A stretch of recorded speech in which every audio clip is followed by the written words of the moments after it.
Hello guys, आप देख रहे हैं ओशो को। ओशो कहते हैं मैं कौन हूँ। ओशो के महान विचार मन को एकाग्र कैसे करें, जाने मन को शांत करने का तरीका। ओशो एक नाम नहीं है, ओशो एक विचार है। कुछ दिन ध्यान में जी लगता है फिर कुछ दिन पूजा और भजन चलता है, लेकिन एकाग्रता कहीं भी नहीं है। होती है अपनी इस स्थिति से परेशान, कृपा कर मुझे साधे। मन का स्वभाव ऐसा है, ना यहाँ लगता ना वहाँ लगता। मन का स्वभाव है धुंध, जो करोगे वही से उठता है हुआ लगेगा। जहाँ हो वहाँ से भागा हुआ रहेगा, जहाँ नहीं हो वहाँ का रस जन्मे का जो मिला है व्यर्थ, जन्म जो मिला है व्यर्थ हो जाता। जो नहीं मिला वो दूर के ढोल बड़े सुहाने लगते हैं। मन के स्वभाव को समझो, ना तो ध्यान काम आता भजन काम आता। मन के स्वभाव को समझना काम आता है। मन की यह प्रक्रिया है, पद मिल जाए तो असंतुष्ट, पद ना मिले तो असंतुष्ट, पद ना मिले तो पीड़ा, पद मिल जाए तो व्यर्थ का बोध। गरीब रोता है अमीर नहीं, अमीर रोता कि अमीर हो गया, अब क्या करूं। जो भी तुम्हारे पास है वो पास होने के कारण ही दो कौड़ी का हो जाता है, और जो तुमसे बहुत दूर है दूर होने के कारण ही उसका बुलावा मालूम होता है। मन की इस आधारभूत जाल को समझो, इसे पहचानो। ध्यान और भजन का ही सवाल नहीं है। भोजन करो तो मन में उपवास का रस उमगाया कि पाता नहीं। उपवास करने वाले न मालूम किस गहन शांति और आनंद को उपलब्ध हो रहे हो। उपवास करो तो भोजन की याद आती है। जीवन के प्रत्येक पल तुम ऐसा ही पाओगे। भाग में लगता नहीं, सारा से घबराता है जी। अब कहाँ ले जा बैठे इसे दीवाने को हम। बगीचे में बिठा तो लगता नहीं, मरुस्थल में ले जाओ तो घबराता है। बाग में इसका मन नहीं लगता, सहारा से घबराता है जी। अब कहाँ ले जाकर बैठे इस दीवाने को हम। मन एक तरह का पागलपन है, एक विक्षिप्त है। मन से मुक्त होना ही मुक्ति है, मन के पार होना ही स्वभाव होना है। तो पहली तो बात, मन के इस स्वभाव को समझने की कोशिश करो। अक्सर लोग समझने की कम कोशिश करते हैं, छुटकारा पाने की ज़्यादा कोशिश करते हैं, और छुटकारा बिना समझे कभी नहीं। तो तुम्हारी आकांक्षा यह होती है कैसे झंझट से अलग हो, ये झंझट मिटे, लेकिन बिना समझे झंझट मिटी ही नहीं जा सकती, समझी नहीं जा सकती। झंझट तो तुम चाहते हो कैसे इस मन से छुटकारा हो, लेकिन पहले इसे पहचानो तो, इसे दोस्ती तो साथ करो, इसकी दोस्ती तो करो, इससे परिचय तो बनाओ। इसके कोने कातर तो खोज दिया तो खोजो इसके जालाओं के, इसके सारे स्वभाव तुम ठीक से देख लो। उस देखने पाओगे विजय की यात्रा पूरी होने लगी। जिस दिन कोई मन को पूरा समझ लेता उसी दिन मन विसर्जित हो जाता। जैसे कि उगने पर उसका त्रोहित हो जाते, ऐसे ही बोध के जागने पर मन त्रोहित हो जाता है। जैसे दिए के जलने पर अंधेरा नहीं होता, इसे समझना पड़ता है। मन से लड़ो मत। पहली बात, लड़ने का अर्थ ही ना समझे। लड़के कभी कोई जीता है क्या? तुमने यही सुना है कि जो लड़े वो जीते। मैं तुमसे कहता हूँ, लड़के कोई कभी नहीं जीता। लड़ने वाले तो ना समझ हैं। लड़ो किससे? छाया से लड़ रहे हो। जैसे कोई अपनी छाया से लड़ने लगे, खींच से तलवार करने लगे, हमला परिणाम क्या होगा? छाया कटेगी, परिणाम यही होगा, खुद ही थकेगा। और डर है कि छाया से लड़ने में कहीं अपने हाथ पैर ना काट ले, क्रोध में उबाल में पागल ना हो जाए, कहीं ऐसी घड़ी ना आ जाए कि पिता में अपने को ही काट ले। अक्सर मन के साथ लड़ने वाले ऐसे ही स्थिति में पड़ जाते हैं। मन तुम्हारा है, तुम्हारी छाया है, नहीं बस छाया जैसा है। रोशनी बढ़ाओ, थोड़ी जाग के मन को समझो। जब ध्यान करो मन कहे भजन में, तो जरा जाग के देखो, एक तरफ खड़े होकर देखो कि मन क्या कह रहा है। जब भजन करो और मन कहे ध्यान लगाओ, तब जाग के देखो कि मन क्या कह रहा है। इसकी चालबाजियाँ पहचानो, इसकी कूटनीति पहचानो। मन बड़ा राजनीतिक है। मन ये तुम्हें भटकाता रहता है। मन ये तुम्हें चलाता रहता है, और तुम्हें ध्यान करके भी देख लिया वहाँ भी नहीं लगा, और तुमने भजन करके भी देख लिया वहाँ भी नहीं लगा। अब यह तो समझो कि मन कहीं लगेगा ही नहीं। मन धर्म नहीं ना लगता, मन की आदत है, कहीं लगता ही नहीं है। जो नहीं लगता वही मन है। तो अब जब मन तुमसे कहे कि ध्यान करो, क्या भजन में पड़े हो, तो जाग के देखना कि अब फिर वही मन जो कहीं नहीं लगता, भजन में भी नहीं लगता। तब इसने कहा था ध्यान करो, अब कहता है भजन करो। पहले कहा संसार में उलझे रहो, फिर कहा संन्यास ले लो। अब संन्यास में भी नहीं लगता, कहता है संसार में लौट चलो। इस मन को जरा देखना, कुछ करने की बात नहीं है, सिर्फ शांत भाव से देखना। तुम्हारे देखने में ही तुम पाओगे मन गिरने लगा, तुम पर उसकी पकड़ जाने लगी। तुम पर पकड़ छूट जाए, थोड़ी स्थल हो जाओ मन के पास से, तुम थोड़ी बाहर सरकने लगो। ना तो ध्यान से घटती है बात, ना भजन से घटती है समझ से। इसलिए समस्त धर्मों का सार है जागरूकता। प्रश्न करता पूछता है, एकाग्रता नहीं बनती। एकाग्रता की खोज ही गलत, जागरूकता खोज एकता की खोज। तो फिर मन के सिक्कों में फंसे यह मन ही है जो कहता है एकाग्रता बनाओ। यह तुम असंभव चीज़ करने को देता है, फिर वो नहीं होती, तुम हारे थके परेशान हो जाते। एकाग्रता की कोई ज़रूरत नहीं, थोड़ा जीवन की गणित की व्यवस्था के सूत्र समझने चाहिए। पहला सूत्र, जब भी मन नहीं होता तब तुम एकाग्र होते हो। कभी अपने काम में पूरे संलग्न, चाहे बुहारी लगा रहे हो घर में, लेकिन पूरे संलग्न अचानक तुम पाते हो मन नहीं। संगीत सुनते संलग्न मन नहीं है, चित्र बनाते किसी भी घड़ी जब तुम पाते हो कि मन नहीं तुम ही हो, तो एकाग्रता अपने आप घटती है। एकाग्रता घटा ही नहीं जा सकती। एकाग्रता मन की तमन्नता का परिणाम है। जब मन डूबा होता है तब तुम एकाग्र होते हो, जब मन उभार जाता है तब तुम अनेक आग्रह हो जाते हो। मन तुम्हें अनेक में बांट खंड खंड कर देता है। अब तुम चेष्टा कर रहे हो एकाग्र होने की चेष्टा और झंझट लाएगी, क्योंकि करोगे किससे चेष्टा? तुम एकाग्र होने की मन से ही, और करोगे सब चेष्ट मात्र मन से होती है। अब तुम एक ऐसे काम में लग जाओ जैसे कोई आदमी अपने जूते के बंद खींच के खुद को उठाने की कोशिश कर। खुद को कैसे उठाओगे? जूते के बंद खींच के थोड़ी बहुत उछल कूद कर पाओगे। यह असंभव चेष्टा है। मन कभी एकाग्र नहीं होता। जब एकाग्र होती है तो मन नहीं होता। तो तुम मन के द्वारा एकाग्र होने की चेष्टा ही छोड़ो। तुम तो छोटे छोटे कामों में रस लो। रस का परिणाम एकाग्रता। बुहारी लगाओ, पेड़ लगाओ, ऐसे लगाओ जैसे भगवान मंदिर में लगा रहे हो, चाहे घर तुम्हारा ही हो, भगवान का ही मंदिर। भोजन करो तो ऐसे ही करो जैसे भगवान को ही भोग लगा रहे हो। भोजन तो तुम ही कर रहे हो, लेकिन अतंत तो भगवान को ही लगा रहे हो। भोज वही तो तुम्हारे भीतर आकर भूख बना, उसी ने तो तुम्हारी भूख जगाई, वही तो तुम्हारे भीतर भूखा है, उसके लिए तो तुम भोजन दे रहे हो। रस जगाओ, एकाग्रता की बात मत उठाओ। रस का सहज परिणाम एकाग्रता है। जो करते हो उसे संपूर्ण ढंग से करो, उसमें डुबकी लो। छोटे छोटे और बड़े बड़े काम नहीं, दुनिया में जिस काम में तुम डुबकी ले लोगे वही बड़ा काम हो जाता है। बुहारी लगाने में डूब जाओ, वही बड़ा हो जाता है।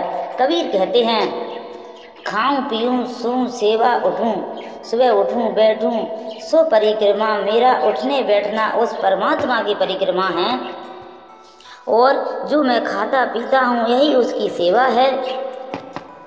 रस मेरे देखे अधिक लोगों के जीवन का कष्ट यही है कि वो जीवन में कहीं भी रस नहीं ले रहे हैं। जो भी कर रहे हो मन से कर रहे हो, मन से करते रहें, क्योंकि करना है, खींच रहे हो, कर नहीं रहे हो, खींच रहे हो। जैसे बैलगाड़ी में जोते बैल, ऐसा जीवन को खींच रहे हैं, नाचते हुए, उमंग से भरे हुए नहीं। अगर तुम कोई ऐसे काम में लगे हो जिसमें तुम रस ही नहीं ले सकते, तो बदलो वह काम। कोई काम जीवन से बड़ा नहीं है। अक्सर ऐसा हो रहा है कि लोग ऐसे काम में उलझे हैं जो उन रस नहीं जागता, उस काम से उन्हें रस नहीं जागता। किसी को कवि होना था, वह जूते बेच रहा है, बेचते बैठा है। जिसको बाट की दुकान पर बैठ रहा था, वह कविता कर रहा है, तो उसकी कविता में रस नहीं है। आप रस लीजिए, अपने काम को बड़ी मेहनत और लगन से कीजिए। पारसित होना था यह एक विकृत के कारण, क्योंकि तुमने कभी अपने सहज भाव को तो खोजा नहीं। किसी के पिता ने कहा कि दुकान करो, इसमें ज़्यादा लाभ है। किसी के पिता ने कहा डॉक्टर बन जाओ। किसी की माँ को ख्याल आया बेटा इंजीनियर बन जाओ। परिवार को की धुन थी कि बेटा नेता बने, तो सबका धक्का दे रहे एक दूसरे को यूँ बन जाओ। कोई यह नहीं यह बेटा क्या बनने को पैदा हुआ, इससे भी थोड़ी पूछ लो, हृदय को भी, इसके हृदय की भी जान लो, टटोल लो। फिर लोग गलत जगहों पर पहुंच जाते हैं। एक बहुत बड़ा सर्जन जिसकी सारे जगत में ख्याति थी, जब 60 बरस का हुआ और उसकी 60वीं वर्षगांठ मनाई गई, तो सारी दुनिया से उसके मित्र इकट्ठे हुए, उसके मरीज इकट्ठे हुए। उन्होंने उसका बड़ा स्वागत किया, लेकिन वो बड़ा उदास था। उसके स्वागत में नृत्य का आयोजन किया गया था। तो जब लोग नृत्य करने लगे और वह सर्जन देखता रहा, तो उसकी आंखें आंसू टपकने लगे। उसके पास बैठे मित्र ने पूछा, क्या मामला है भाई, तुम्हारी वर्षगांठ पर इकट्ठे हुए प्रसन्नता से नृत्य तुम्हारे स्वागत में होता हुए तुम आंखें भरे आई, आंसू क्यों है तुम्हारी आंखों में, पीड़ा क्यों है? उसने आंसू पोंछ लिए। उसने कहा कि नहीं ऐसी कोई बात नहीं। पर मित्र ने जिद की, क्या तुम्हें कोई जीवन में विफलता मिली? तुम जैसा सफल आदमी नहीं, तुमने जो ऑपरेशन किया सफल हुआ, तुम्हारे जैसा कुशल सर्जन नहीं दुनिया में नहीं, फिर क्या? लेकिन उसने कहा, मैं कभी सर्जन होना चाहता ही नहीं था, मेरा दिल तो एक नृत्यक होने का था। आज नाच को देखकर मैं रो उठा। छोटा मोटा नृत्यक होता, कोई मुझे ना जानता तो भी मेरी तृप्ति होती। आज मैं दुनिया का सबसे बड़ा सर्जन, लेकिन मेरी कोई तृप्ति नहीं, मेरे नियत ही मुझे ना मिली। आज भी जब मैं किसी को नाचते देखता हूँ तो बस मुझे याद वो आ जाती है। तुम अपनी ज़िंदगी को गौर से देखो, पहले तो बात जो कर रहे हो उसमें रस लेने की कोशिश करो। हो सकता है तुमने रस का अभ्यास नहीं किया हो, तुम्हें किसी ने सिखाया ही नहीं कि रस का अभ्यास कैसे करना है। रस के अभ्यास का पहला सिद्धांत है कि जो भी कर रहे हो इसका परिणाम मूल्यवान नहीं है। तुम्हें यही सिखाया गया कि परिणाम मूल्यवान है। तुम करते हो, इससे 2 रुपये मिलेंगे, इससे पैसे मिलेंगे, लाख रुपए मिलेंगे। मूल्य है परिणाम, मूल्य रस का सिद्धांत है। जो तुम कर रहे हो वह अपने आप में मूल्य अंतर्निहित है। मूल्य 1000 मिलेंगे, 10,000 मिलेंगे, बात मूल्य की नहीं है, बात है डुबकी लगाने की। बात करोड़ों अगर ना डूबे, करोड़ों भी मिल जाए, कुछ भी ना मिले, बस समय व्यर्थ गया। जो बिना डूबे गया वो दिन व्यर्थ ही बीते, जो बिना डूबे बीते। जब रस धारण बही तो तुम जियो, ना जिए बराबर रस विमुक्ता में है जीवन में। तो पहली तो बात जो कर रहे हो, तुमसे नहीं कहता कि जल्दी बदलने में लग जाना, क्योंकि हो सकता है तुम अपना काम भी बदल लो और रस ना आए, क्योंकि रस आने की तुम्हारी आदत ही ना रही हो, तुमसे रस बनाने की बात ही ना बनाई गई हो। तुम पहले जो कर रहे हो उसमें रस लेने की कोशिश करना, 1000 में 50 बार उसमें रस लेने की कोशिश कर पाओगे, एकाग्रता जागेगी। देखो स्कूल में छोटे बच्चे पढ़ते हैं, बाहर अच्छा लगता है, गीत बच्चा इकट्ठा होकर सुनने लगता है। शिक्षक डंडा पीटता है टेबल पर, यही ध्यान दो, एकाग्रता करो। एकाग्रता बच्चा कर ही रहा है, मगर शिक्षक में नहीं कर रहा। यह बात सच है। ब्लैक बोर्ड पर नहीं कर रहा, ब्लैक बोर्ड पर लिखे अक्षरों पर नहीं कर रहा। लड़का तो एकाग्रता कर ही रहा है। एकाग्रता तो हो ही रही है। जो चिड़िया गीत गा रही है उसमें एकाग्रता हो रही है, बच्चे की सुन रहा है। शिक्षक कहता है एकाग्रता करो, मन को ऐसा विचलित मत करो। बात बिल्कुल गलत कह रहा है शिक्षक उसके मन को विचलित करने की कोशिश कर रहा है। वो एकाग्रता, और अगर कोई बाधा ना दे तो ये सारा संसार थोड़ी देर के लिए, थोड़े मिनट के लिए जागेगा। वो चिड़िया की गुनगुनाहट होगी, गीत होगा, इस बच्चे के भाव दिशा होगी, और यह एक बात सीख लेगा। रस की रस चाह के उसे चिड़िया के गीत में आ रहा है, इसलिए एकाग्र हो गया।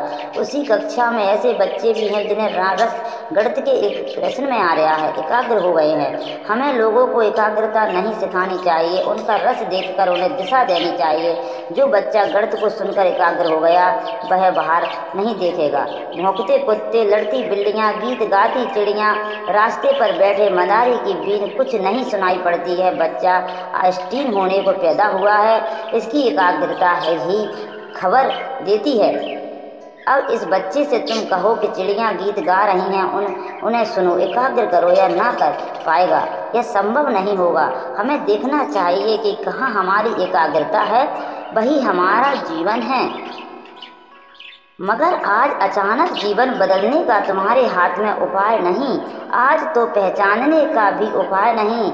कहाँ तुम्हारी एकाग्रता होती, तुम तो भूल ही गए। तुम्हारे जीवन की सारी व्यवस्था उल्टी सीधी हो गई। दूसरों ने तुम्हें चला दिया, दूसरों ने तुम्हें मार्ग दे दिया, दूसरों ने तुम्हें दिशा और आदर्श दे दिए, तुम्हें पूरी तरह भ्रमित कर दिया है। पहले तो जो काम कर रहे हो उसमें रस लेने की आकांक्षा करें और जगाओ। जो काम कर रहे हो उसे इतने भाव से करो, इतनी मान्यता से करो कि उससे अतिरिक्त ऊर्जा बचे ही नहीं। बिना बाधा डालने को एकाग्रता का और क्या अर्थ होता है। एकाग्रता कोई ज़बरदस्ती थोड़ी है, एकाग्रता बड़ी स्वाभाविक घटना है। अब तुम यह मुझे सुन रहे हो, जिनको मेरी बात में रस आ रहा है वो एकाग्र हैं। एकाग्रता कर थोड़ी रहे हो, एकाग्रता हो रही है, इसे समझने की कोशिश करो। तुम्हारे करने की थोड़ी बात है, तुम थोड़े के बैठे हो, सब मांसपेशियों को खींच के और आंखें मुझ पर गड़ा करके ये चेष्टा कर रहे हो। एकाग्रता, ऐसी एकाग्रता करोगे तो तुम सुन ही ना पाओगे। कह रहा हूँ एकाग्रता सहज है, तुम्हें रस आ रहा है, उसी रस का कारण तुम चल आए हो, उसी रस के कारण तुम रोज चलकर आते हो, वही रस तुम्हें लाता है यहाँ पर, वही एकाग्रता है। तुम रस को जगाओ, एकाग्रता की बात ही छोड़ दो। अगर रस जागे ही ना तो फिर हिम्मत करो, साहस करो, बदलो उस व्यवस्था को जिसमें रस नहीं आ रहा है आपको। व्यवस्था तुम्हारे लिए नहीं है। दरिद्र हो जाना बेहतर है, स्मर्थ होने की बजाय सड़क का भिखारी हो जाना बेहतर है। सम्राट होने की बजाय अगर रस आ जाए, क्योंकि रस ही सम्राट बनाता है, तो कभी कभी तुम किसी भिखारी के चेहरे पर ऐसी आभा देखोगे जो सम्राट के चेहरे पर नहीं दिखती। रस विमुख है, वह अपने काम में लीन है। रस चाइल्ड ने अपनी आत्मकथा में लिखा है कि एक भिखारी आया, 5 बजे सुबह उसने गेट खटखटाए, कहने लगा, बड़ा नाखुश हुआ। 5 बजे सुबह नींद से भरे उसको उठाया, जो दान देने वाला था उसको उठा दिया। वह बाहर आया, ऐसे वो देना पसंद करता था, दान उसका रस था, लेकिन वह कोई तो उसने भिखारी को कहा, सुनो जी, ये कोई समय है भिखारी भीख मांगने का? मैं सो रहा था, बैंक में जॉब करता हूँ, सलाह देता है। हमारा भिखारी बोला, हमारा धंधा है, इसमें हम सलाह नहीं चाहिए, हम तुम्हारी सलाह नहीं लेंगे। इस चाइल्ड प्रकाश जलाया कि इस आदमी को देखना चाहिए जो दुनिया के बड़े से बड़े करोड़पति को कह सकता है कि सुनो, तुम बैंक का धंधा करते हो, हमें तुम्हें सलाह दे दी क्या हमने तुमको? तुम हमको सलाह ना दो, आप तो हमको भीख दो, हम भीख लेने आए, हम जन्मजात भिखारी हैं। आदमी के चेहरे को देख वह बड़ा प्रसन्न हुआ। उसने लिखा है कि मंत्र मुग्ध हो गया, हिम्मत भिखारी की नहीं सम्राट की होती। रथ चाइल्ड को ऐसा कहना जिसके पास भीख मांगने आए कि चुप सलाह मत देना। मेरे धंधे को मैं भली भांति जानता हूँ, मुझे कब भीख मांगना है कब नहीं मांगना, तुमको देना हो तो दो। चाइल्ड ने कहा, उसे खूब दिया और कहा, मैं खुश हुआ इस बात से कि कोई आदमी अपने भिखमंगेपन की इतनी प्रतिष्ठा रखता है। कभी तुम्हें राह का भिखारी भी प्रसन्न मिल सकता है, प्रसन्नता का कोई संबंध नहीं। तुम्हारे पास क्या है, जो भी तुम्हारे पास है उसमें अगर रस है तो प्रसन्नता है। तुम अगर हाथ के भिक्षा पात्र को भी गीत गुनगुनाते हुए ढो रहे हो तो आनंद है, और तुम्हारे पीछे स्वर्ण रथ चल रहे हैं और तुम मुद्रा के बोझ है तो कुछ अर्थ नहीं है। एकाग्रता मत पूछो, यद्यपि तुम्हें यही सिखाया गया स्कूल से लेकर विश्वविद्यालय तक, और तुम्हारे तथाकथित धर्म गुरु भी तुम्हें यही सिखाते हैं। एकाग्रता मैं तुमसे कहता हूँ, रस मांगता वो शब्द हटा दो, क्योंकि वह शब्द सीधा काम का ही नहीं। एकाग्रता जरूर आती है मगर परिणाम की तरह आती है। एकाग्रता साधन नहीं है, जहाँ रस लोगे वहीं घट जाती है। रस के पीछे बंदी चली आती है, रस की छाया है। तुम कहीं भी रस लो, अगर मंदिर में रस ना आता हो तो फिक्र छोड़ो, फिर मंदिर में परमात्मा तुम्हारे लिए नहीं घटेंगे। जहाँ रस ही नहीं वहाँ एकाग्रता नहीं होगी, एकाग्रता नहीं होगी परमात्मा नहीं मिलेंगे। अगर तुम्हें बांसुरी के गीत में रस आता है तो वही तुम्हारा परमात्मा है, तुम्हें मिलेगा। अगर नर्तक की पायलों में तुम्हें रस आता है तुम्हारा वही परमात्मा है, वहीं तुम्हें परमात्मा मिलेगा। नाचेंगे, तुम्हारे परमात्मा की खोज तुम्हारे रस से ही होगी। रसो वैस्या उस परमात्मा का स्वभाव। रस किसी शास्त्र ने कहा कि परमात्मा का स्वभाव एकाग्रता है। सच्चिदानंद व रस की बात है।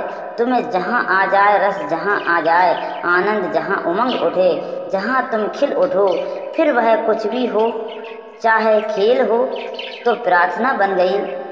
और ऐसे तुम्हें बैठे बैठे प्रार्थना करते रहो, भजन करते रहो, ध्यान करते रहो। रस उमंगे नहीं मेघ मलार। खुश रहें, कभी अपने लिए तो कभी अपनों के लिए। वीडियो देखने के लिए थैंक यू।